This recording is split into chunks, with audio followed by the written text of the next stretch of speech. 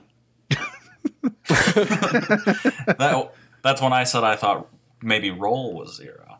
Right. But maybe Rush is Sigma's dog, and maybe Sigma is Rock. Oh, gosh. Imagine. Mind blown. That would be crazy. Because what if he aged, he grew up, and now he's a bald man who sneers like Elvis and has like superhero-esque battle attacks. But because he had free will earlier, he was able to lead the other Mavericks. Okay, but Rock doesn't have free will, though. Or did he? Oh, did he? Yeah, I don't know. Uh-huh. He was more than just a robot. Right, exactly, like we were talking about. Well, so, okay, so what if, though, the dog, Sigma's dog, looks a lot like Treble? That's true. Bass's dog. We don't know what happened to Bass, or do we? And I just didn't find it in the lore. I don't think I did. Maybe Bass is Sigma. Maybe Bass. Maybe Bass is Bass. So I'm totally off the cuff here, but I think I remember. So when Zero was created, Zero got the Maverick virus, and he became a Maverick. In Bass, whew, that was close. Yeah.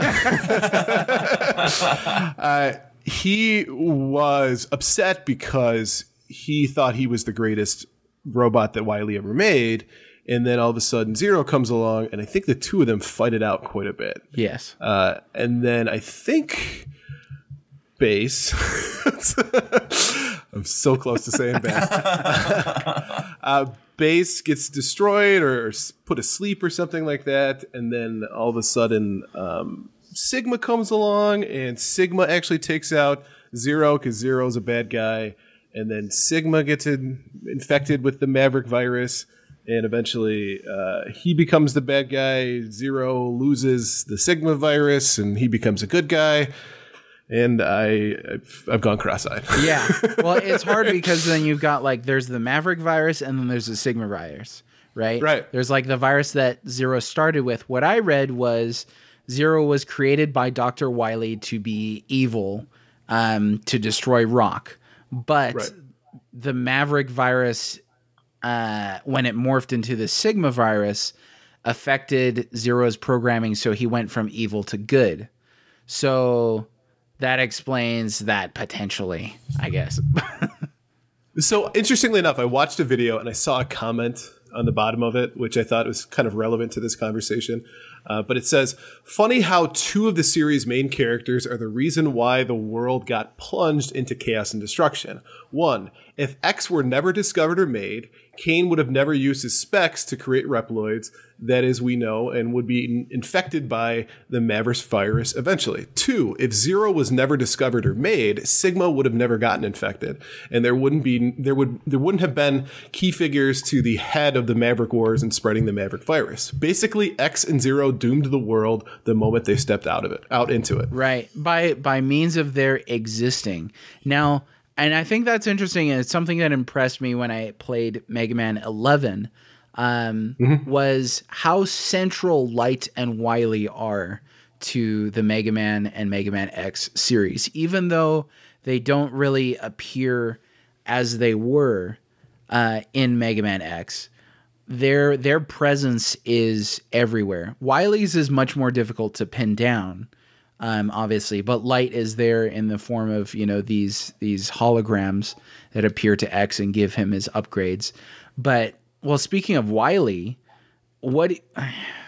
there are like 3 different theories I found that I wrote down as to what happened to Wily. There's Surges in Mega Man X2, who resembles Wily and who had knowledge somehow on how to rebuild Zero, which wouldn't be coincidental, you know, if Wily built Zero. And then there's the virus, and then there's I've never played the last X game, ESOC, I'm not sure how it's pronounced, ISOC, who resembles Wily a lot. And Inafune did say, though, that, you know, Surges might be, he might not be Wily. It's better to not say as a creator and let the fans hash it out. So I would love to see, like, if they made a Mega Man X9, reveal sort of Wily and what he became and, you know, what happened to him, because he's such a central character to the original classic series, you know. And you bring up an interesting point here. They had a robot creating another robot.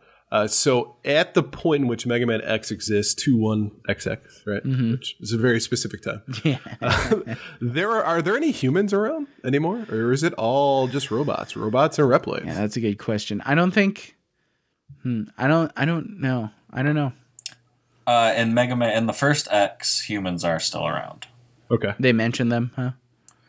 Yeah, at the end, when you defeat Sigma, he says, "What were you thinking? Without the humans, we could have started a revolution or something like that. Yeah, we could have changed the world, something like that. Yeah, so they must still be around in the first one, right? Maybe on like a much smaller scale, but yeah, the Maverick Wars that the X series is built on, like, primarily focuses on the Reploids for sure. I can't think of a single human character, you know, that makes an appearance, but yeah, I think they're definitely referenced, you know, and you mentioned one just now. One of the classic characters that I thought was interesting for an appearance in X, somebody pointed out, you remember that mini boss on Sting Chameleon's level? The guy with the pincher arms, he has the same coloring and patterns as Otto from the classic series, and he's guarding a Dr. Light capsule. So I was like, huh. I mean, it's not like Otto is a huge major player anyway, but I was just like, hey, maybe that's what happened to him. He kind of got like depurposed down to like a guardian robot, you know? So yeah, I was like, huh, I hadn't heard that before. But yeah, we get introduced to other new characters. Zero, who we've been talking about. Zero is kind of an unfair character because he's just so cool. I mean, you wanted to play as Zero the first time you saw him. Admit it, right? Oh, totally. Yeah. And then Definitely. they kind of give you too much of that. It seems like later on in the series, you're like, well, this is just Mega Man Zero, which they eventually made anyway, right? But Yeah. but what was it that they? I forget who mentioned it, that Inafune wanted to phase out Mega Man and sort of reestablish the series with Zero as the center, which you can't blame him again because Zero is such a cool character. That's probably why I made him so cool. Yeah, with a light sword. I mean, a lightsaber versus, a pea shooter. Come on, you take the lightsaber any day. I'm just glad I'm not the only one who called it the pea shooter. So Or the lemon shooter in the classic days, like shoots lemons. Vile was another cool character. I kind of made some attachments between Vile and Base. Colorations are similar and stuff like that. Maybe attitude a little bit, but again, we don't know. he always reminded me of Boba Fett because of the face mask. I was like, Boba Fett, there he is. Yes, but with like that cool arm or shoulder mounted cannon. There's just Like, so he's cross between Boba Fett and Predator. yeah, which is the coolness factor was off the charts for Mega Man X. You can't get much cooler than that. But yeah, to kind of close out this section, so we've mentioned other titles in the X series, and as we all know, X kind of fizzled out. It stopped. The last Mega Man X game that wasn't a re-release or a remake was in 2004, and that was Mega Man X8. So it's been 14 years. It's a long time. It seems like Capcom is just starting to care about Mega Man again with Mega Man 11. It was funny when Mega Man was announced for Smash Brothers Wii U. Somebody said, like, it's funny that Nintendo cares more about Mega Man than Capcom does, because they kind of like were like, I don't care about Mega Man anymore. But maybe we'll see another Mega Man X game. Maybe we never will. But what do you guys think happened to this series? Why did it start at such a high point, and what sort of killed it? So I think it was the natural transition for gaming from a 2D perspective to a 3D, and I think that killed the Mega Man series, especially if you're talking about 2004. This is height of PS2 and the Xbox, and most kids were playing Halo. From that perspective, it didn't transition well when they switched over from a 2D platformer to a first-person shooter or even a third-person shooter that you saw in, like, say, the N64. So that's one of your problems, is that the gaming itself at the time was looking for 3D versions of games, and Mega Man just didn't transition very well into that. Yeah. But thankfully enough, nowadays, there's been this almost renaissance of good 2D games. I mean, if you talk about some of the neo-retro stuff that's been coming back, that people have been starting to put on platforms. I mean, they just came out with Mega Man 11. It's starting to find its way back. And I think a lot of that has to do with, guys our age who are getting to the point in their lives where you got more disposable income. So you've gone back to collecting some of the old games if you wanted to, but you also want to relive them on your new PS4 or your new Xbox One or what have you. So moving forward in the future, I'm excited of the prospect of having another decent Mega Man X game come down the pipeline, but I guess we shall see. Yeah. And it's like they tried the 3D thing with the X series, and it didn't hit home. I think it looked ugly, You had another attempt that they made with Mega Man X in 3D in Mega Man Legends and Legends 2. And that was another series that were like, 2 done. And you had that spin-off with Tron Bonne. But that didn't really catch on either. I always thought it would be really cool to see a Mega Man game in the style of Metroid Prime, just so like first-person shooter type thing. That could be really cool, and that could bring him into the modern era. But I definitely get what you're saying with the renaissance of classic styled games, 2D platformers. Again, it's nice to see that. But what about you, Brent? What do you think killed this series? If you don't agree with that, or if you got another reason. No, I agree with that. You said, why did it start off on such a high? I would say that's because it started on the Super Nintendo, the best console ever. Yes, thank you. So that's why it started off on such a high. But yeah, I think it was the trying to transition, trying to keep up with the trends, and Mega Man's just not a series that's built for that. It kind of reminds me of, you know, artists that were really incredible in the musicians that were really incredible in the 60s and 70s, and then just put out garbage in the 80s and early 90s until they were like, I'll just go back to what we were doing before.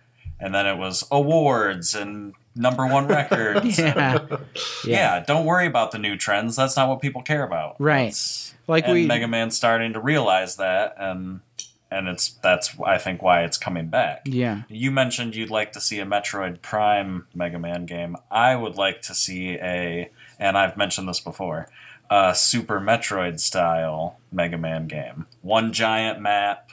The upgrades still unlock the different areas and make the different bosses weaker. Oh, dude, and that would still follow. Oh, okay, so and typically in a Metroidvania game, you have openness, but also you have funneled linearity in that you can't access certain areas. Now imagine a Metroid style, or a Mega Man style, Metroidvania game in which it really was open and you could choose whichever way you want, but then you had, you know, the weaknesses of the bosses to sort of funnel you in a certain direction. That's brilliant. That I would play that tomorrow. Like if it was announced. Mega Man X9. Yes, Mega Man X9. Capcom, Nintendo, if you're listening, we just solved the problem for you. So go ahead and send us all a couple $1 million. Yeah, we'll split it 3 ways. Perfect. Well, yeah, and this is Brent's idea. we'll split it. We'll split it. Nothing to do with it. But. Yeah. Yeah, that's a really cool idea. Yeah, I just think it got really uncool. You know, X was super, super cool. And then you get to Duff McWhalen, and it's like, where do you go? Where do you go further down than Duff McWhalen? Well, and you mentioned earlier the music gets lamer as it goes on, so you mix that with the worse graphics because of the transition to 3D and the worst gameplay, and it's just it's like they didn't care about any of the aspects. Bad voice acting, overused voice acting. Yeah. Oh, shoot. I'm trying to remember something you said. I like what you said about the musicians, you know, just going back to what they were good at. That seems like that was Mega Man 11. And it needed to be. The Mega Man series, as we mentioned earlier, known for being formulaic. And yeah, maybe that formula, you know, gets stale eventually. Maybe you're like, I kind of wish these games were longer. But at least when you play a classic Mega Man game, or Mega Man X, Mega Man X2, you know what you're getting. You're getting a nicely polished platformer with, you know, the rock, paper, scissors format of level selection. And it works in and of itself. It doesn't need more bells and whistles. It doesn't need, you know, the OVAs and the FMVs. It doesn't need, they killed it. It doesn't need the anime cutscenes. It doesn't need that. It doesn't need Zero saying, "What am I fighting for?" It doesn't need that. Just a couple text boxes and you're good. Just because you're not playing, let's face it, who's playing the Mega Man X series for the storyline? I don't know anybody. You're playing Mega Man X.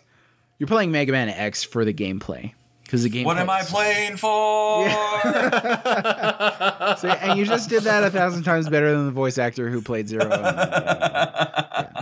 But yeah, let's start rounding this out. So Fritzstalgia on Twitter said, "This game is a prime example of good design.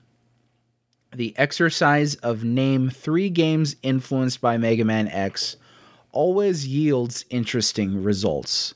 So in closing, I want to just kind of ask you guys, as we always do, what are some games that you'd recommend, or a game that you'd recommend that is similar to Mega Man X? And I don't know. I have no idea, actually. Like I was talking with you earlier, Ryan, I don't know. I can't think of one. And then you mentioned yours, and I was like, darn it, I wish I thought of that. But yeah, go ahead, you guys. I don't know who wants to go first. You can fight it out or something. So I think I went with the obvious choice here, which would be Shovel Knight, which is a neo retro title, and the biggest reason has to do with two biggest reasons rather. Has to do with the two aspects that remind me most of Mega Man X. Is for one, the music. The music is stellar with this game. It's a 2D platformer as well, so you get a lot of the tight controls and the action. It's all there. Even the boss battles are pretty decent with Shovel Knight. So honestly, it's one of those games where it's like, wow, that's the complete package. And I'm a huge fan of it. As soon as it came out, I've got it on several different consoles. And to me, that's a perfect analogous for the way Mega Man X plays. Yeah. And that is, yeah. If there were any game to double dip on, Shovel Knight, of course. What about you, Brent? Have you ever thought that Shovel Knight kind of looks like Vile if you took the horns off? Oh my gosh. Yeah, okay. Really? Okay. Fan theory in the making right now. Okay, so Shovel Knight became Vile. There you go. It's all the same universe. Makes sense. I actually haven't even played Shovel Knight, so. Oh yeah, we know because you're doing that series on Twitter, Yes. yeah, of games you've not played. You need to play Shovel Knight. Really, it is. That's what I've heard. Yeah, if you need to sell that dog and get Shovel Knight. No, I'm just kidding. I mentioned Super Metroid earlier. It's a different genre of game, obviously, but I do see similarities, which is probably why I want to combine them so badly. But so I would say Super Metroid, aside from obviously the classic Metroid or Mega Man games. That's probably the one I would get closest with. Mighty Number 9. Just kidding. Just kidding. I've never played Mighty Number 9, but you know what? I haven't played this game either, and it's Azure Striker Gunvolt. And it looks like Mega Man X, but really, honestly, gentlemen, I cannot think of a game that's like Mega Man X. Not even the latter games in its series are like Mega Man X. If we've made something abundantly clear, it's that Mega Man X is in a league of its own. It is a stellar example of the kind of experience in entertainment that the Super Nintendo could give, with its level of polish, its precision. It's one of those games that you can hit a trance-like state with and feel like you're controlling Mega Man in real time, just like you are Mega Man. That's how I felt. The speed of it like puts you on the edge of your seat. It's just such a great game. I'm scrolling through Google right now. I can't say. I cannot think of I honestly can't think of a single other game that's executed quite like that, other than Shovel Knight, and I can't steal yours. So, and Shovel Knight's X2. I said earlier, X2 is quite a bit like X1. Yeah, right. Yeah, with accepting sequels, but well, yeah, I would just be like Mega Man 2, and like, well, I guess, yeah. Well, there are a lot of differences, as we've also pointed out. We have. So I'm just being devil's advocate. I know. Yeah, you're like, I'm tired. So this is a long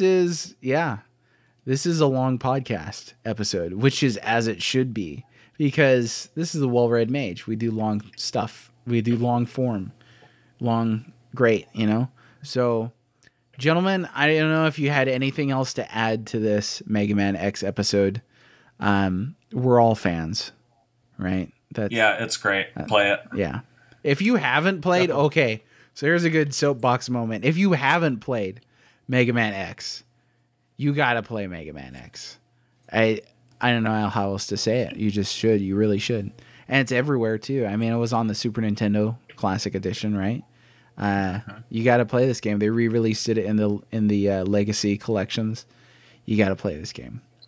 Even if you played the old ones and didn't like the old NES ones and didn't like them, you should still play Mega Man X. Yeah. And X seems more accessible than some of those old ones do. I mean, the old ones are wonderful in their own different ways, but X seems a little more forgiving, like we were talking about with the tutorial stage, you know? So perfect for players who are unfamiliar. But gentlemen, it's been a pleasure talking with you on this game that we all so love. Thanks, thanks very much for joining me on this episode of MageCast.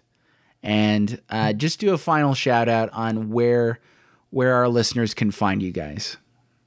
So you can find me, Ryan, from the Retro Game Brews podcast on Twitter. It's at Boss versus Noob.